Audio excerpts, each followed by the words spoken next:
저와 여러분이 한 절씩 교독하시겠습니다. 그 이튿날 뭇 백성의 족장들과 제사장들과 레위 사람들이 율법의 말씀을 밝히 알고자 하여 학사 에스라에게 모여서 율법에 기록된 바를 본즉 여호와께서 모세를 통하여 명령하시기를 이스라엘 자손은 일곱째 달 절기에 초막에서 부활지어야 하였고 또 일렀을 모든 성읍과 예루살렘에 공포하여 이르기를 너희는 산에 가서 감람나무 가지와 들감람나무 가지와 화석류 나무 가지와 종려나무 가지와 기타 무성한 나무 가지를 가져다가 기록한 바를 따라 초막을 지으라 하라 한지라. 백성이 이에 나가서 나무가지를 가져다가 혹은 주름 위에 혹은 뜰 안에 혹은 하나님의 전뜰에 혹은 수문 광장에 혹은 에브라임 문 광장에 초막을 짓되 사로잡혔다가 돌아온 회중이 다 초막을 짓고 그 안에서 거하니 눈의 아들 여호수아 때로부터 그날까지 이스라엘 자손이 이같이 행한 일이 없었으므로 이에 크게 기뻐하며 에스라는 성달부터 끝날까지 날마다 하나님의 율법책을 낭독하고 우리가 이래 동안 절기를 지키고 여덟째 날에 그를 따라 성회를 열었느니라. 아멘. 느헤미야 말씀은 우리 교회 지도자들에게나 성도님들에게 참으로 귀한 교훈을 주고 있습니다. 그리고 이 말씀 그날에 주시는 말씀, 주일에 주시는 말씀들이 우리의 삶을 인도하여 나가는 줄로 압니다. 우리가 지난 주일에 이 14일자 말씀, 느헤미야 8장 1절부터 12절까지 말씀을 통하여서 우리가 하나님의 말씀을 듣는 자세, 하나님을 예배하는 자세에 대해서 함께 나누었습니다. 참 긴 말씀, 58분 정도의 말씀을 우리가 함께 나누었는데요. 오늘 그 다음에 일어난 일들을 통하여서 우리에게 주시는 하나님의 음성을 우리가 함께 듣고 또 나누고 또 이 말씀 속에서 우리의 삶에 실천하여 나가기를 소망합니다. 자, 그 다음 날이 되었습니다. 6시간 동안 서서 하나님의 말씀을 듣고 성일이기에 기뻐하면서 교제하였던 그 다음 날이 되었는데 그 다음 날 어떠한 일이 일어났냐면 13절 말씀에 보니까 뭇 백성의 족장들 그리고 제사장들 그리고 레위 사람들이 모였습니다. 누구에게로? 에스라에게로 모였습니다. 이 사람들은 그 전날 함께 말씀을 들었던 사람들이고요. 그리고 레위 사람들은 특별히 그 말씀을 통역하고 해석하였던 사람들입니다. 어떻게 보면 지도자들이라고 할 수가 있죠. 그 지도자들이 에스라에게 모여서 무엇을 했냐면 율법의 말씀을 밝히 알고자 하여서 모였습니다. 하나님의 말씀을 그 전날 6시간 동안 이상 서서 말씀을 들었던 그들이 다시금 에스라에게 모였던 것이죠. 백성들이 아닌 이 지도자들이 모였습니다. 왜 그랬을까요? 여러분, 우리가 이것을 주석을 보지 않아도 알 수 있겠죠. 그 전날 큰 은혜를 받은 것입니다. 큰 은혜를 받고 보니까 이제 내가 해야 될 사역이, 사명이, 그리고 해야 할 일이 분명한 것이죠. 내가 무엇을 해야 될지를 깨달은 겁니다. 하나님의 말씀을 더 잘 알기 위해서 에스라에게 모여서 말씀을 듣기를 원했던 것이죠. 오늘날 저를 비롯한 우리 가정교회 지도자분들 그리고 교회 학교를 맡아서 수고하시는 우리 교사 선생님들이 이러한 자세로 하나님의 말씀 앞에 서야 될 줄로 압니다. 하나님의 말씀의 은혜를 함께 받고 그리고 다른 백성들보다 더 그 말씀을 자세히 알고 싶어서 하나님의 말씀 앞으로 나오는 말씀을 듣고자 하는 자세가 저와 여러분에게 있어야 될 줄로 압니다. 자, 여기서 율법의 말씀을 밝히 알고자 한다라는 의미는 두 가지 의미가 있습니다. 첫째는 말씀을 잘 이해하기 위해서다라는 겁니다. 그러니까 이 말씀이 어떠한 의미인지를 잘 이해하기 위해서, 내가 잘 이해해야 다른 사람을 지도할 수 있고 가르칠 수 있기 때문에 말씀을 잘 이해하기 위해서 에스라에게 모인 것이죠. 또 하나의 의미가 있습니다. 그 또 하나의 의미가 무엇이냐면 백성을 잘 지도하기 위한 지혜를 얻기 위해서 말씀 앞에 서는 것입니다.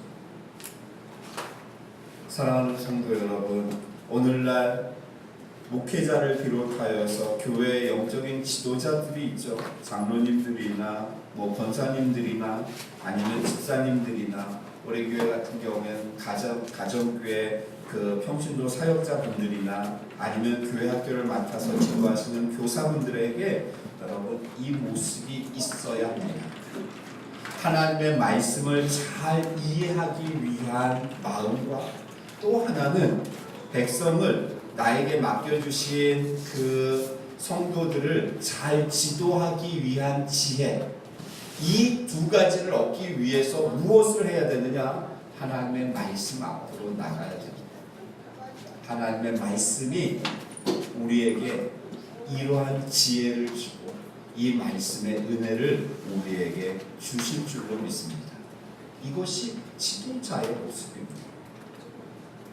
나에게 맡겨주신 성도들을 잘 지도하기 위해서 말씀 앞에 서야 하고, 하나님이 무엇을 말씀하시는지를 알기 위해서 말씀 앞에 서는 그러한 지도자의 모습이 되어야 한다는 것이죠. 말씀을 듣고자 하는 그 사모함이, 그 경외함이 지도자들에게 있어야 된다라고 말씀하고 있는 것입니다. 자, 말씀을 듣기 위하여서 13절에 모였습니다. 그런데 14절에 보면 같이 읽을까요? 14절이요. 시작. 율법에 기록된 바를 본즉 여호와께서 모세를 통하여 명령하시기를 이스라엘 자손은 일곱째 달 절기에 초막에서 거할지니라 하였고. 아멘. 우리말 성경에는 이것이 어떻게 번역되어 있냐면, 여러분 성경을 읽을 때 여러 가지 번역본들이 있습니다. 우리가 보는 것은 이제 개역 개정 성경이고요. 그 전에는 개역 성경이 있었고, 그리고 새번역 성경이라는 게 있고, 쉬운 성경, 아이들이 보는 쉬운 성경, 그리고 두란노에서 번역한 우리말 성경, 이런 것들이 있습니다. 표준 새번역 이런 것도 있고요. 그런 것들을 이렇게 쭉 놓고 보시면 말씀의 의미를 조금씩 다르게 해석해 놨는데, 그런 것들을 보면 이 의미가 어떠한 것인지를 쉽게 알 수 있습니다. 좀 더 쉽게 알 수 있죠. 옛날에는 어떻게 써야 되냐면, 제가 신약 공부를 할 때만 해도 그거를 다 따로 구입을 했었어야 됐습니다. 이해가 되시죠? 그러니까 새번역, 표준 새번역 이렇게, 그래서 한 구절을 볼 때 다른 것들을 다 찾아서 봐야 됩니다. 그런데 요즘은요, 시대가 너무 좋아졌습니다. 어플 하나에 여러분 다 들어가 있습니다. 어플 하나에, 그래서 한 구절을 치면 다른 번역본들이 이렇게 쭉 나오도록 그렇게 되어 있는 좋은 세상에 우리가 살고 있습니다. 우리말 성경에는 이 부분을 어떻게 번역했냐면 이렇게 번역했습니다. 여호와께서 모세를 통해 명령하신 것을 발견했습니다. 이렇게 번역했습니다. 무슨 뜻입니까, 여러분? 성경의 말씀을 듣고자 하여서 모였는데, 말씀을 듣는 목적이 무엇이냐면 하나님이 말씀하신 것이 무엇인지를 그들이 발견하기 위해서 말씀을 듣는 겁니다. 아멘입니까? 여러분, 우리가 설교를 듣고 성경을 읽고 또 성경을 연구하는 목적은 무엇이냐면, 말씀 속에서, 성경 속에서, 설교 속에서 하나님이 나에게 말씀하시는 것이 무엇인지를 발견하기 위해서 우리가 말씀을 듣는 겁니다. 성경을 묵상하는 이유도 마찬가지고 그 속에서 나에게 주시는 하나님의 음성을 내가 발견하고자 성경을 읽고 설교를 듣는 겁니다. 여러분, 이것이 말씀을 듣는 본질입니다. 말씀을 들으면 마음이 평안해진다. 말씀을 들으면 하나님이 한 주 동안 예배를 드리면 지켜주시겠지. 그거는 부수적인 것들입니다. 본질은 어디에 있느냐? 하나님이 나에게 주시는 말씀을 내가 발견하는 것. 이것이 우리가 성경을 읽고 생명의 삶을 묵상하고 또 설교를 듣는 목적이어야 한다는 것이죠. 오늘 그 이스라엘 백성들이 여호와께서 모세를 통해 명령하신 것을 발견한 겁니다. 오늘날로 이야기하면 설교를 통하여서 나에게 주시는 하나님의 음성을 내가 발견하는 것이죠. 성경을 읽으면서 이 속에서 하나님이 나에게 깨닫게 하시는 것을 내가 발견하는 겁니다. 그러기 위해서 우리가 생명의 삶으로 묵상을 하는 겁니다. 깊이 보기 위해서, 깊이 묵상하기 위해서 성경을 읽는, 설교를 듣는 목적이 이러해야 한다는 것이죠. 자, 그것을 이들이 발견했습니다. 말씀을 듣고자 모인 사람들이 그 말씀을 통해서 하나님이 주시는 명령을 발견한 것이죠. 그러면서 15절 말씀 14절에 그들이 발견했는데 일곱째 달 절기에 초막에서 거할지니라. 이 말씀을 그들이 발견한 겁니다. 자, 이스라엘에 3대 절기가 있습니다. 성경에 나오는. 자, 김전 선생님 뭐뭐 있죠? 6월절. 그렇죠. 6월절. 또요. 네, 초막. 트라우마가 있으시죠? 지난번에 3개를 얘기했는데 3개가 다 같은 절기였던 트라우마가 있어요. 수장. 네, 초막절이 수장절이죠. 또요. 17절. 네, 17절. 또요.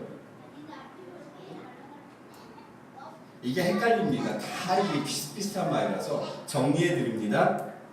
초막절. 초막절이죠. 초막절은 장막절이라고 이야기합니다. 그러니까 초막을 짓잖아요. 장막을 짓는 겁니다. 이것을 수장절이라고도 이야기합니다. 이게 같은 절입니다. 초막절, 장막절, 수장절. 그리고 유월절과 무교절이 같은 절기입니다. 6월절 다음에 이게 무교병을 먹지 않습니까? 6월 그 죽음이 넘어간다 해서 그것을 기념하는 6월절과 무교절이 같은 절기고요. 오순절, 칠칠절, 77이 49, 오순절, 칠칠절 그리고 매추절이 같은 절기입니다. 매추절. 첫 번째 추수한 것을 하나님 앞에 감사함으로 드리는 그 오순절, 매추절, 칠칠절. 이렇게 3대 절기가 이스라엘에 있죠. 근데 이들이 성경을 읽으면서 율법책을 읽으면서 초막절을 지키라는 하나님의 말씀을 읽게 되어진 것입니다. 그러면서 15절 말씀에 보니까 모든 성읍과 예루살렘에 공포하여 이르기를 산에 가서 감람나무, 들감람나무, 화석류나무, 종려나무 가지 기타 무성한 나무 가지를 가져다가 기록한 바를 따라 초막을 지으라 하라. 이렇게 명령한 겁니다. 그 말을 듣고. 그랬더니 세 번째 주제입니다. 오늘 첫째는 말씀을 듣고자 하여 모였고, 두 번째는 그 말씀을 듣는 목적이 무엇이냐, 하나님의 뜻을 발견하기 위함인데, 세 번째는 그 말씀을 들은 다음에 그들이 어떻게 했는가? 순종한 것이죠. 16절 말씀 같이 읽겠습니다. 시작. 백성이 이에 나아가서 나뭇가지를 가져다가 혹은 지붕 위에 혹은 뜰 안에 혹은 하나님의 전뜰에 혹은 숨은 광장에 혹은 에브라임 문 광장에 초막을 짓되. 초막절은 이스라엘 백성이 출애굽한 후에 하나님께서 광야에서 40년을 지키십니다. 돌보시죠. 아무것도 없이 나온 그 이스라엘 백성들을 하나님께서 낮에는 구름 구름 기둥으로 밤에는 불 기둥으로 지키십니다. 하나의 기둥이 낮에는 구름이요 밤에는 불 기둥이 되어서 이스라엘을 지키는 것이죠. 그래서 그 기둥이 움직일 때 그들은 같이 움직이면서 광야 40년, 일주일이면 갈 수 있었던 그 길을 그들이 40년 동안 헤맵니다. 왜 40년이죠? 40일 동안 정탐을 해서 하루를 1년으로 쳐가지고 40년 동안 하나님께서 그들을 광야에서 훈련시키시는 것이죠. 그렇게 광야에서 이스라엘 백성들을 훈련시키고 인도하시고 사랑하셨던 것을 기념하여서 초막절을 지키라고 하나님이 명령하시는 것입니다. 자, 그러면 여러분 그때 이 말씀을 하신 때부터 지금까지 얼마 정도가 지났습니까? 1000년 이상이 흘러간 것이죠. 그런데 이들이 그 말씀을 듣고 지금 그 말씀에 순종을 하는 겁니다. 초막을 지키라. 여러분 같으면 어떻게 하시겠습니까? 자, 여러분 오늘 초막절이 나오는데요. 우리도 동일하게 내일부터 시작하여서 초막절을 지킵시다. 일단 산에 올라가서 나뭇가지들을 이렇게 뜯어다가 문정배 집사님은 아파트 옥상에다 지으셔야 되겠죠? 아니면 놀이터에다 지으셔도 되고 주 집사님은 어디다 지으셔야 되나요? 옥상이요? 아, 주차장. 저희는 뭐 3층에 이렇게 하면 되죠. 김정 집사님이 옥상 올라갈 수 있나요? 안 가봐서 모르시죠? 자, 여러분 지금 그렇게 하자는 거죠. 어떻게 하시겠습니까?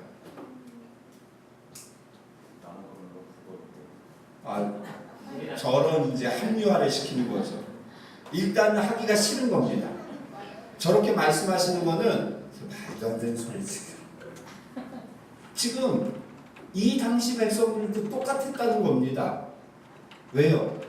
1000년 이전에 그 성경에서 이야기한 걸 우리가 지금 시대에도 안 맞고 우리가 광야에 살고 있지도 않고. 그런데 그들이 어떻게 했냐면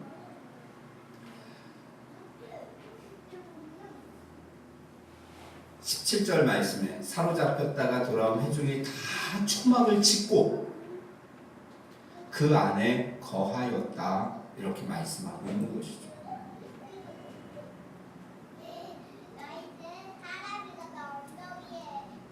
말씀을 듣고자 하여서 나오고 하나님의 뜻을 발견하고자 하여서 그 말씀을 들은 다음에 그 말씀에 대해서 여러분 즉각적인 순종의 모습을 보이는 겁니다.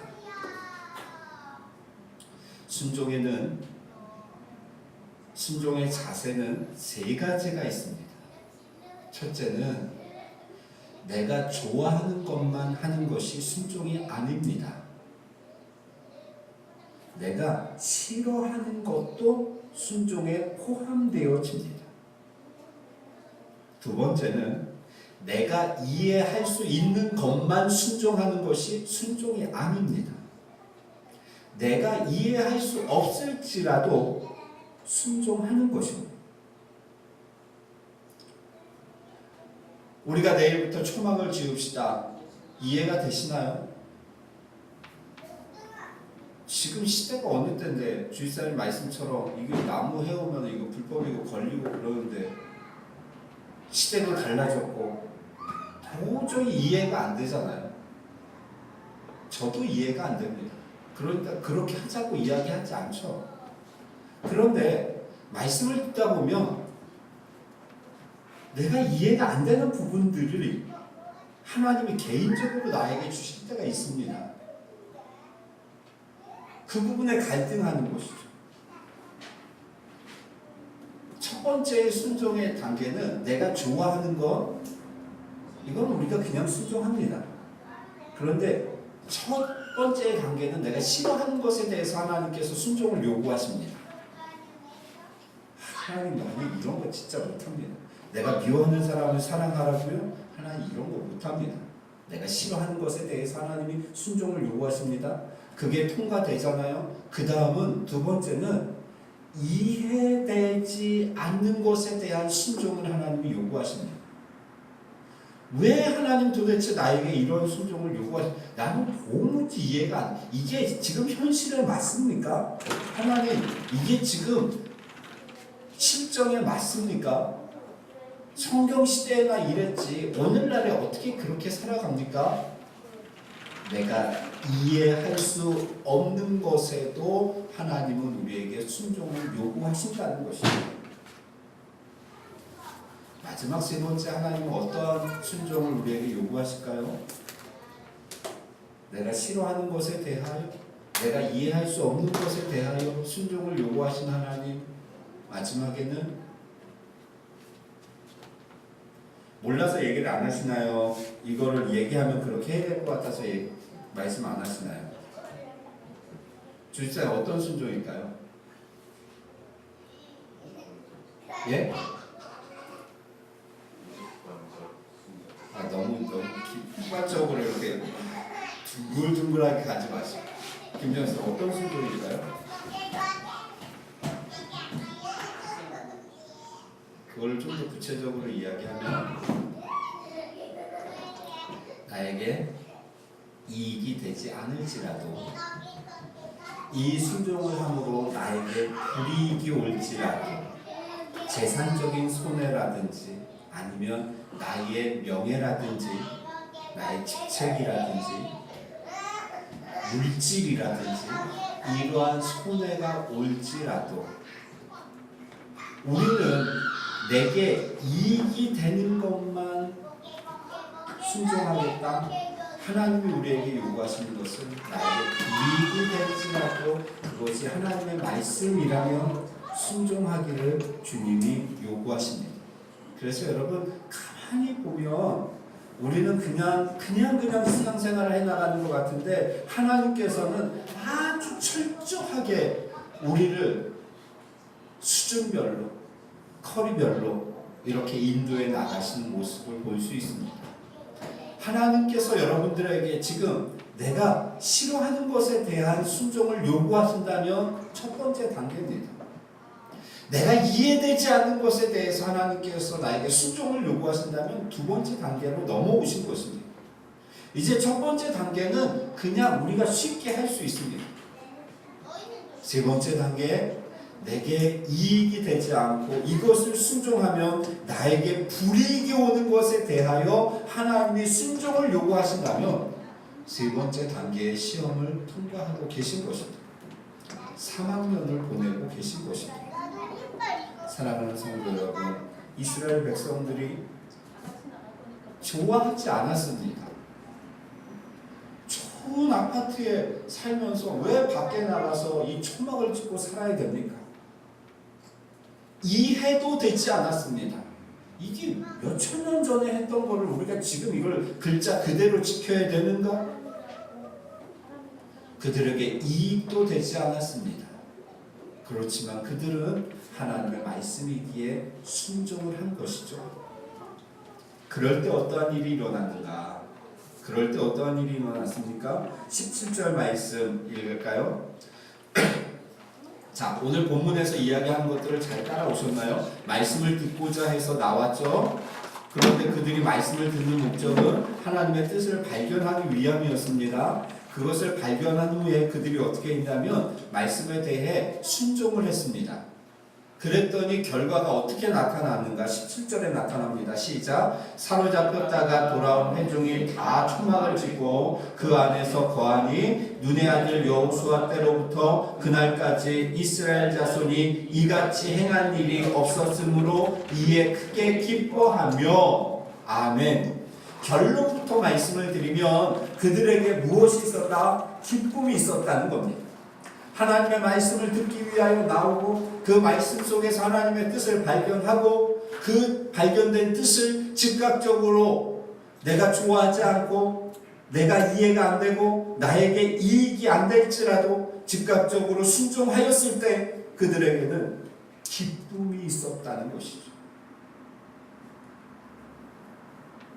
그런데 여기서 의문이 되는 것이 제가 읽으면서 되게 이상하게 봤던 거. 눈의 아들 여호수아는 누굽니까? 모세의 후계자 아닙니까? 그때부터 지금까지 초막절 이스라엘 자손이 이같이 행한 일이 없었다. 초막절을 그들이 지키지 않았다는 것인가? 이상하지 않은가요? 초막절이가 이걸 실제로 한 게 아니에요. 그렇죠. 그겁니다. 초막절은 매년 있었습니다. 그런데 문제는 초막절에 하나님의 말씀대로 행한 적이 한 번도 없었다. 가나안 땅에 들어와서 이것을 말씀하고 있는 겁니다. 저는 충격이었습니다. 이 말씀. 초막절은 계속 지켜나가는 겁니다. 그런데 하나님 말씀에 초막절에 하라고 하신 것이 있죠. 초막을 지어서 집에서 나와서 들에서 광야에서 아니면 성전 그 뜰에서 초막절을 지킨 적이 한 번도 없었다는 겁니다. 그런데 그들은 초막절을 지키고 있다라고 생각을 했다는 것이죠. 여러분, 오늘날 우리가 말씀을 가지고 신앙생활을 한다는 의미를 깊이 오늘 말씀 속에서 돌아보아야 합니다. 예배에 나올 수 있습니다. 기도할 수도 있고요. 성경을 읽을 수도 있고요. 그러면서 나는 예배를 드리고 있다, 나는 성경을 읽고 있다, 기도하고 있다, 전도하고 있다라고 생각하는데 그것이 착각일 수 있다는 겁니다. 나는 열심히 봉사하고 있다라고 생각하는데 그것이 착각일 수 있다는 것이죠. 왜요? 기준은 무엇이냐? 하나님의 말씀이 기준이 되어야 하는 것입니다. 예배를 드릴 때도 하나님의 말씀이 기준이 되어서 예배를 드려야, 찬양을 할 때도 하나님의 말씀의 기준으로 하나님을 경배하고 예배해야 하는 것이고, 봉사를 할 때도 마찬가지고, 신앙생활을 할 때도 마찬가지고요. 이들은 몇백 년, 천년 이상 초막절을 지키고 있다라고 생각했는데 성경에서 말씀하는 것은 이스라엘 자손이 이같이 행한 일이 그때부터 지금까지 단 한 번도 없었다라고 말씀하고 있는 것이죠.